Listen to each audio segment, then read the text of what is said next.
YouTube Incrocio, le canal qui casse les tabous. On casse les tabous par rapport à l'immigration, par rapport aux maladies mentales et on casse les tabous par rapport à beaucoup d'autres sujets. Aujourd'hui, nous avons d'autres invités de marque, des personnes dont on ne parle pas assez, des personnes qui sont notre rocher en Europe, qui pour les unes, je veux dire, parce qu'il s'agit des femmes, les unes décident d'immigrer au deuxième âge, donc il s'agit de l'immigration au deuxième âge, décident d'immigrer, de se sacrifier pour leur famille, qui pour les autres décident de tout lâcher pour venir nous soutenir. Ces personnes sans lesquelles on ne serait rien aujourd'hui, ce sont nos mamans. Donc, bienvenue à deux mamans qui représentent pour les deux l'immigration du deuxième âge, soit en Europe qu'aux États-Unis. Bienvenue Madé. Merci, merci beaucoup. Bienvenue Marco. Merci. Ok. Merci. Et aujourd'hui, on va essayer de casser les tabous et de rompre certaines barrières par rapport à nos mamans qui sont, comme je disais tout à l'heure, les rochers de notre succès, quand bien même on a eu succès. Et on va essayer de parler d'abord d'elles, parce qu'on en parle très peu. On les définirait comme le revers de la scène, théâtre ou bien un film. On voit les acteurs, mais on ne voit pas ceux qui sont derrière. Donc, à présent, c'est vous qui êtes derrière, c'est vous qui nous forgez et j'en profite pour vous dire merci pour tout le travail que vous faites, les sacrifices que vous faites. Donc, on a Madé qui représente cette immigration du deuxième âge qui décide de tout laisser au Cameroun, d'abandonner pour venir se chercher, comme on dit, et aider sa famille, aider ses enfants et donner une seconde chance à ses enfants. Donc, pendant cette émission, on essaiera de comprendre pourquoi elle a fait ce sacrifice, pourquoi elle a décidé de tout laisser au Cameroun pour pouvoir venir en Europe à plus de 45 ans, n'est-ce pas? Ah oui. Ah oui, elle a laissé toute une vie au Cameroun et pour pouvoir se chercher. Et on a Marco qui représente une autre immigration du deuxième âge, qui a décidé aussi, elle, de tout laisser à plus de 50 ans pour pouvoir venir aider sa fille, sans laquelle, je dirais, c'est difficile pour nous en Europe de joindre les deux bouts, n'est-ce pas? De pouvoir travailler, de pouvoir s'occuper de sa famille. Donc, on tire le chapeau à tous les deux. Bonsoir Marco. Bonsoir, merci, ça nous fait plaisir. Ah, je suis contente. Ça fait plaisir de penser à nous. Ah oui, on pense à vous, mais parfois on ne le dit pas très haut. Et ça, c'est l'occasion de le dire. De le dire très haut. Merci. Très haut, et de reconnaître ce travail que vous abattez derrière, non? Parce qu'on a un exemple patent qui est la maman de Michelle Obama, et Michelle n'a jamais manqué de dire que sans sa maman, elle ne serait rien. Est-ce qu'on parle assez d'elle? Je ne crois pas. Donc aujourd'hui, c'est votre jour. On va parler de vous. On va vous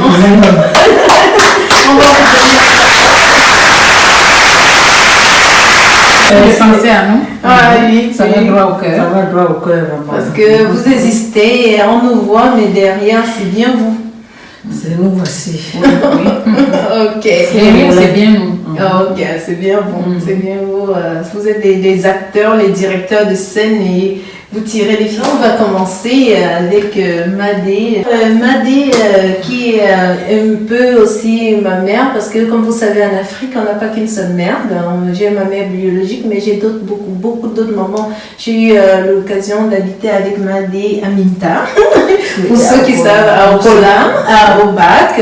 Donc, elle a été ma deuxième maman et j'ai beaucoup d'autres mamans. Donc, merci Madé d'avoir pris soin de moi. Donc, ça me va droit au cœur. ah oui, il faut. On dit qu'il faut reconnaître ses privilèges. Donc, j'ai ce privilège-là d'avoir beaucoup de mamans. Ça, c'est bien ça. C'est une chance. C'est une grande chance. Une grâce. Une grâce. Une grâce. Alors, on va savoir, on entre dans le sujet, Madé, pourquoi tu as décidé, à un certain âge, il faut le dire, de tout abandonner au Cameroun, parce qu'en fait, quand on décide d'immigrer à un certain âge, à 50 ans et plus, on a passé toute une vie au Cameroun. Oui. Donc, on décide de tout abandonner, sa culture, sa famille, et même à ton niveau, ton époux. Les autres, pour les enfants, oui. Qu'est-ce qu'on ne fait pas pour nos enfants? Oui. J'ai fait tout ça pour les enfants. C'est pour ça que j'ai abandonné et le mari et les autres enfants en Afrique pour venir ici chercher à voir comment faire élever les enfants. À donner plus d'opportunités. Plus d'opportunités aux enfants. Ok. C'est ça qui fait là et pour les enfants, oui. Qu'est-ce qu'on ne fait pas pour nos enfants? Donc tu es là toute seule et tu es arrivée en quelle année? Je suis arrivée le 15 août. Ah, il se rappelle de la date. Je suis quittée le Cameroun le 15 août. Je suis arrivée ici le 16 août 2007. Ok. Pour t'occuper, pour donner cette seconde chance, aux enfants. Aux enfants. Oui. Tu as décidé de tout abandonner, De tout toute ta abandonner, vie, après avoir vécu 45 ans, 50 ans, tout. Et c'est dur. C'est dur, ça doit être très dur. Ah, ça a été très dur, très dur. La première fois quand je suis arrivée à Rome, déjà quand je voyageais, il y avait une toux. Oh. Je me disais, quand je vais arriver chez les Blancs, là, quand ils vont tousser, là, on va me regarder. Ça sera comment? Quand je sors à Rome. Mais tu t'es pas excitée de venir en Europe? Parce que tout le monde rêve de l'Europe. Quand j'ai eu le visa, mon cœur a commencé à battre. Donc avant d'avoir le visa, tu étais excitée? Oui, j'étais excitée, mais quand j'ai eu le visa, j'ai dit, mais je vais où? Pourquoi abandonner la famille? J'ai voulu même refuser. Mais j'ai dit, bon, il faut que je me jette dans l'eau. Dans l'eau. Et tu t'es jetée comme un poisson. Et je suis arrivée à Rome quand j'avais une toux. J'arrive, mais j'arrive chez les Blancs là. Peut-être les Blancs ne poussent pas. Mais c'est une grande surprise. Quand je suis arrivée, j'avais donc là, j'ai un peu dit que bon, l'affaire là, la vie là, ça doit être pareil partout. Ok. Et depuis, tu essayes de t'intégrer? J'essaie de m'intégrer. C'est difficile, mais quand tu dis que je vais faire comment des enfants, Dieu te donne la force d'aller en avant. Oui. Et ce que tu fais est vraiment difficile parce que c'est une petite prison dorée. Et beaucoup de gens ne savent pas, quand on envoie l'argent au Cameroun, en Afrique, que ce sont des sacrifices. Et les travaux, comme on est appelé à faire ici, sont des travaux pas évidents du tout. Et le travail que tu fais actuellement, est-ce que tu peux nous en parler? Pour éveiller un peu les consciences de la difficulté. Je travaille pour les vieilles personnes. Donc, la prise en charge de vieilles personnes. Donc, généralement, je travaille 24 heures sur 24. J'abandonne ma famille, je vis plutôt avec une autre famille. Avec une autre famille. Wow, ça c'est du sacrifice. Oui. Il y en a beaucoup qui le font. Oui. Que tu payes le loyer, mais tu ne dors jamais à la maison. Donc tu payes ton loyer parce que tu as besoin de payer ce loyer-là pour faire aussi tes documents. Puisque les enfants, je suis là avec les enfants, les enfants vont vivre à la maison et moi je suis dehors en train de travailler. Donc tu vis dans cette famille? Je vis dans cette famille et je vais chez moi une fois par semaine. Wow. Je dors chez moi une fois par semaine. Wow. Il faut payer le loyer, il faut payer les taxes, les factures, l'eau, gaz. Et tout c'est sur tes dos, sur ton dos, sur tes épaules. Sur mes épaules. Donc tu travailles 24 heures sur 24 pour t'occuper d'une personne âgée et afin de t'occuper de ma petite famille. De ta petite famille. Et tu en les une seule fois. Une seule fois par semaine. Par semaine. Ah, ça c'est dur. Et pouvoir envoyer aussi quelque chose aux autres qui sont restés au Cameroun. Wow. Parce que je n'ai pas pu regrouper tous les enfants ici. Regrouper, ça veut dire faire venir tous ces enfants. Donc tu as pu faire venir par ton truchement, donc ça t'a donné quand même cette opportunité. Oui. Tous ces sacrifices à la fin ont payé. Tu as pu quand même faire le regroupement familial pour certains de tes enfants grâce à tous ces sacrifices. Tu sacrifies ta vie personnelle, tes enfants. Et comment ils font sans toi toute la semaine? C'est dur, non? C'est dur. Quand je vais à la maison, heureusement que maintenant, ils sont déjà grands. Quand ils sont arrivés ici en 2011, quand le week-end j'étais à la maison, je faisais des sauces, je mets au congélateur. Quand ils reviennent de cours, tu fais la cuisine toute la semaine. Je fais la cuisine pour la semaine, je mets au congélateur. Comment ils font pour se débrouiller tout seuls toute la semaine sans ton support, qui les aide à la maison pour les devoirs? Comment ils ont fait pour se débrouiller tout seuls? Parce que déjà, contrairement à ceux qui immigrent pour la France, la Belgique, la Suisse, on immigre ici en Italie où déjà il y a la barrière de la langue. Oui, Hein? oui. Donc, c'est encore beaucoup plus difficile pour vous au moment de vous intégrer et de vous frayer un chemin parce qu'il y a cette langue-là qui crée freine. déjà, Oui. qui vous freine. Oui. Et puis, raison de plus pour les enfants quand ils arrivent, comment ils ont fait? Bon, on a un peu la chance que nous sommes après tous les Africains. Et nous, on a une éducation de base. Que même depuis l'Afrique, particulièrement au Cameroun, les enfants se débrouillent même sans... Oui. Ils ont déjà eu cette mentalité-là avant de venir ici. Cette mentalité-là avant d'arriver ici. Donc tu continues à leur donner les conseils. Maman, je ne suis pas là, je suis dehors parce qu'il faut qu'on mange, parce qu'il faut qu'on paye, je paye le loyer, il faut que... Donc tu leur expliques afin qu'ils se prennent en charge Ils se prennent eux-mêmes. en charge eux-mêmes. C'est un peu comme ça que j'ai Donc vécu avec les enfants. déjà des enfants qui deviennent adultes avant d'être Avant adultes. d'être adulte. Voilà, ça c'est... C'est un peu ça, comme ça qu'on... Déjà, donc une maman qui se sacrifie pour ses enfants, qui perd tout le côté sentimental, déjà qui laisse son mari au Cameroun, ça c'est un gros sacrifice qui laisse une partie de ta famille et les enfants au Cameroun, et en plus qui permet à ses enfants d'être adultes sans être adultes. Donc ils perdent un peu ce côté de l'innocence, de l'enfance. Combien de challenges les immigrés... ça n'a pas été facile. Ça n'a pas été facile. Ça n'a pas été facile. Mais est-ce que c'est... Parce qu'être entre la maison et le travail. Et j'étais obligée d'acheter le téléphone aux enfants. Parce que tout le temps, il faut les appeler au téléphone. Ah ça oui, va. au moins, Oui, vous avez fait telle chose, qu'est-ce qui ne va pas, ainsi de suite. pour pouvoir donc un contrôle à distance. À distance. Et surtout parce que tu les avais déjà habitués à l'autodiscipline. Ah oui. Oui, ils sont disciplinés. C'est la chance un peu que nous, les Africains, nous avons avec nos enfants. Qu'ils en sont déjà habitués avec du respect. Beaucoup de courage, Marie. Merci. Salut, c'est un salut. Merci. Beaucoup de courage. Ça mérite des applaudissements. Ah oui, On en parle très peu. Et comment tu es perçue quand tu rentres au Cameroun? Parce qu'après tout, en africain, non? Une femme qui abandonne son mari, comment elle est perçue? Est-ce que les gens comprennent le sacrifice que tu es en train de faire, l'opportunité que tu es en train de donner à tes enfants? Est-ce que les gens comprennent que tu vis ici dans une prison dorée? Non, les gens n'ont pas compris.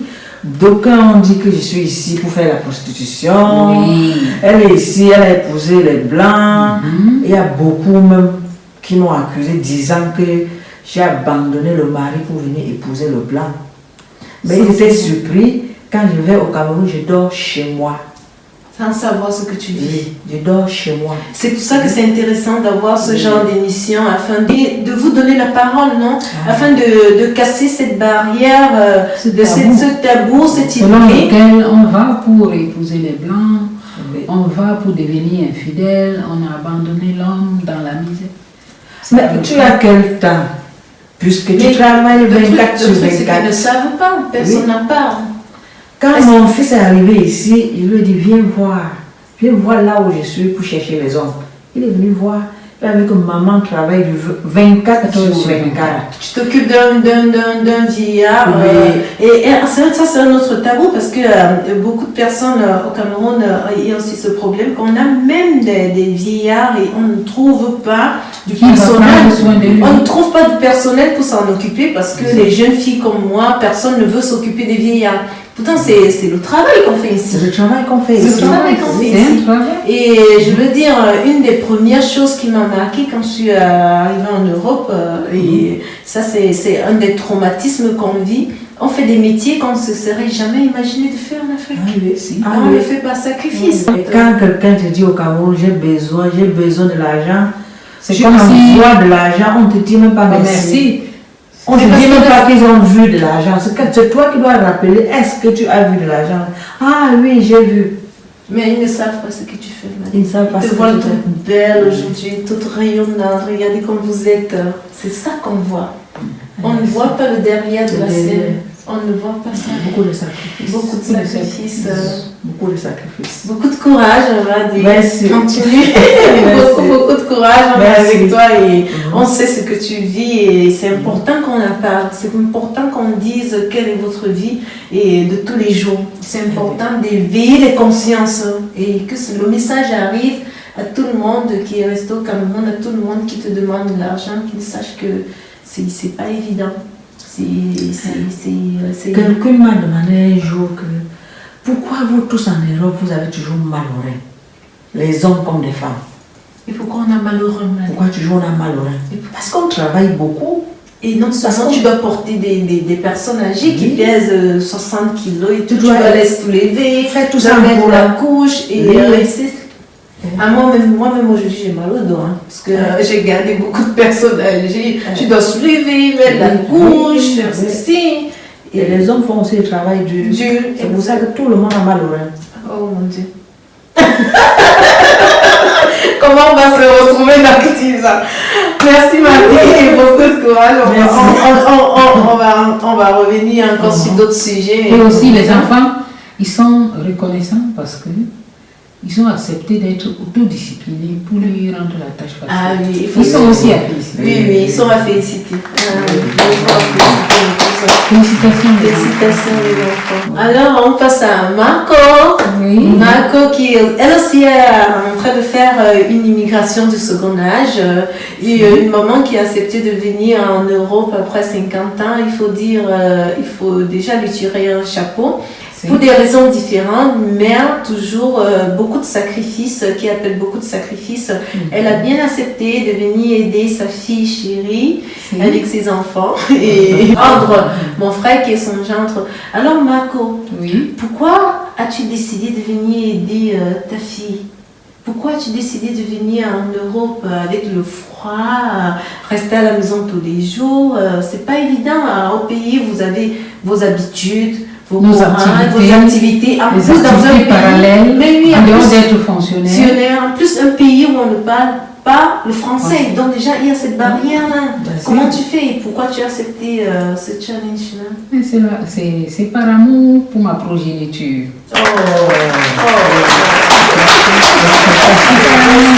Il me manquait tout le temps.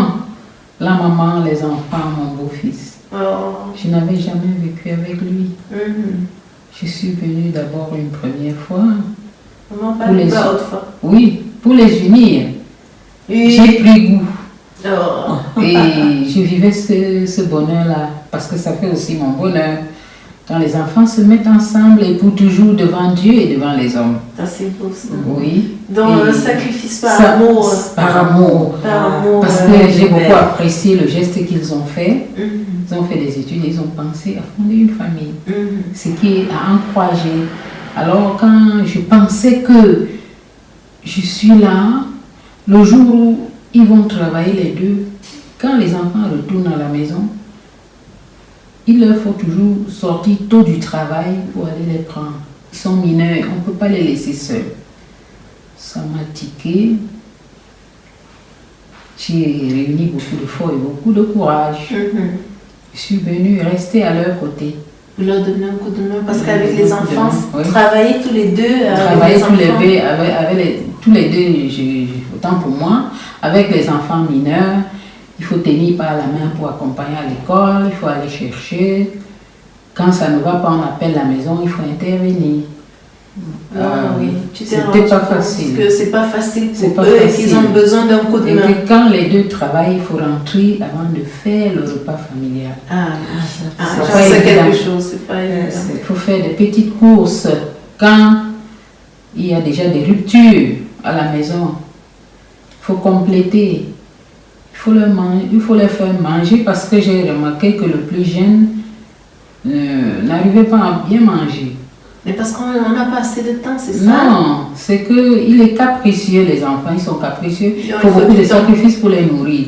Alors le plus jeune, il faut l'habituer à manger. Parce que quand il vient, il goûte son repas, c'est bon.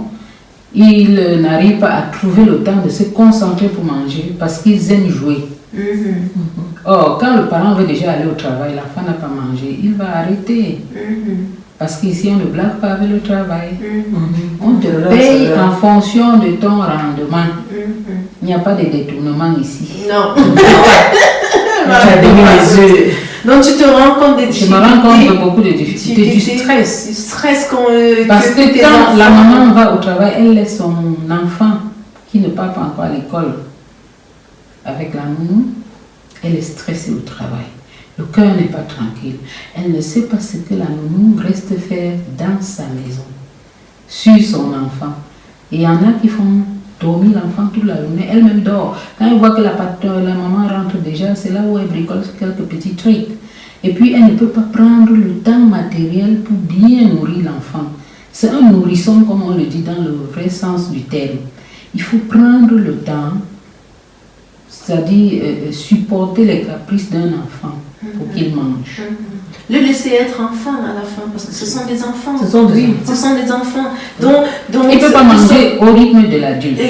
Et comme vous vous êtes rendu compte que il y a aussi un système ici où des personnes déjà en retraite sont volontaires à la mairie pour faire le pied du bus. C'est comme ça qu'on appelle ici le bus de piétons. Le bus de piétons, dont les volontaires, qui accompagnent les enfants à l'école. À l'école, dans certaines communes. Et à l'école primaire. Au collège, ça ne se fait pas. Les enfants sont un peu grands. Le parent est obligé de négocier le lieu de service. Pour aller chercher l'enfant. Pour aller chercher l'enfant ou pour aller l'accompagner. Changer de programme. Quand ils sont de garde, il faut qu'un parent soit à la maison, l'autre garde. Il ne peut pas être de garde à deux. Or, depuis que je suis là, ils font la part des choses, ils suivent leur programme normalement. Ça leur permet de pouvoir travailler tranquillement, sans stress. Sachant que, bon, si tu ne peux pas aller chercher, le pied du bus ramène l'enfant, tu pars le chercher, tu lui donnes à manger, tu fais ses soins, il étudie, il prend son bain à temps, il va au lit à temps. Parce qu'il y a des fois, l'heure d'aller au lit, les parents sont encore au travail, c'est toi qui diriges, qui canalise cette autodiscipline. Au point où aujourd'hui, tu vois les enfants qui me dépassent en taille, oh là là, quel bonheur. Qui s'asseyent, ils mangent, ils finissent la nourriture dans le plat, ils demandent encore.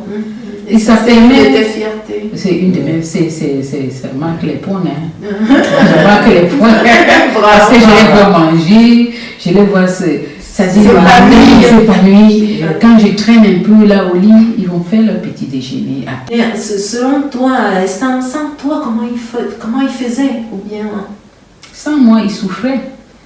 Il fallait négocier au travail ou négocier au quartier avec certaines mamans qui sont là, sur place, quand je ne suis pas là. Oui, et les week-ends. Donc le rôle fondamental de nos mamans, dont des grandes-mères en Europe, quand on a des enfants, on le souligne ici, que ton rôle est fondamental pour la réussite professionnelle des enfants et même la réussite sociale. La réussite même dans le couple, parce que tous ces stress peuvent engendrer des découragements, des discussions inutiles. Des choses finies. Toi, tu ne m'as pas prévenu, alors qu'elle avait seulement oublié, il avait seulement oublié. Oh, voilà telle chose qui m'a. Ça fait que, comme ils mettent un canevas en place par mois, ils le suivent à la lettre. Ils ne sont pas stressés. Exact. Et parfois, ils viennent trouver que, avant de partir, ils trouvent que la maman est déjà préparée. Ils ont pris le temps d'organiser toute la semaine. Ils ont eu le temps de faire les emplettes, puisque la langue me limite. Je ne peux pas aller jusqu'à faire un certain nombre de courses. Le barrière de la langue pour les mamans qui arrivent. Et comment tu as fait pour essayer de réduire ce barrière de langue? Est-ce que tu es en train de prendre des cours? Parce que je sais que tu es une maman très vaillante. Si, j'ai fait l'effort de prendre les cours sur le net. Et j'ai fait l'effort de causer, de parler la langue avec les enfants. Ce sont les meilleurs enseignants. Ce sont les meilleurs enseignants. Oui.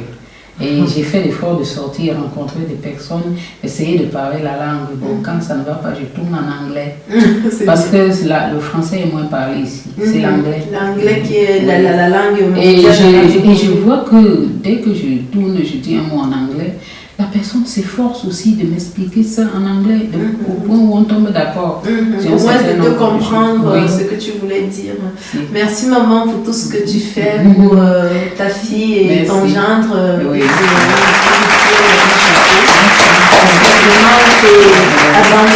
Ça n'a pas de prix, ça n'a pas de prix comme on a en Europe, ça n'a pas de prix. Ça met beaucoup de joie dans mon cœur parce que comme je les vois tous les jours, ils sont à côté de moi. Je les vois s'épanouir, je vois comment le couple est fier, plus léger, ils sont plus fiers, plus satisfaits, plus tranquilles aussi. Plus tranquilles, ils sont tout le temps en train d'être à côté de moi, on cause, on danse, on rit, on sort, on se balade. Ça n'a pas de prix. Ça n'a pas de prix. Il n'y a pas mieux que ça. Il n'y a pas mieux que ça. Parce que même si on prend une babysitter, tu le disais tantôt, on n'est jamais tranquille. En plus, financièrement, ça coûte. Donc, on va parler du côté financier aussi. Parce que du côté financier, ça leur permet aussi d'épargner. Donc, déjà, tu leur permets de pouvoir épargner et peut-être accomplir des investissements qu'ils n'auraient pas accomplis si tu n'avais pas été là. Donc, c'est un autre chapeau à te tirer et à reconnaître. C'est un grand manque à gagner quand ils sont seuls. Exact. Un manque à gagner affectif par rapport aux enfants, financier, par rapport au suivi des enfants. Tu rentres, tu es fatigué, tu ne sais pas si l'enfant a fait son devoir. La nonna, comme on dit ici en italien, la grand-mère. La nonna a veillé, est-ce que, même si elle a ses petits bobos à gérer, elle va veiller. Est-ce que tu as fait ton devoir? Si tu te comportes mal, je vais dire à papa. Tu vois comment l'enfant se remet en ordre. Parce que la grand-mère, c'est la grand-mère. Oui. Et la nonna est la nonna. Les parents leur disent toujours, la nonna, suivez les conseils de la nonna. Voilà. Et quand il y a un programme qui est un peu surchargé, les parents comptent sur la nonna, tu peux aller prendre l'enfant, tu le ramènes, surtout qu'ils ne sont pas très loin de l'école. De la maison, l'école n'est pas trop loin de la maison. Donc, tu peux aller les prendre, tu peux aller les déposer.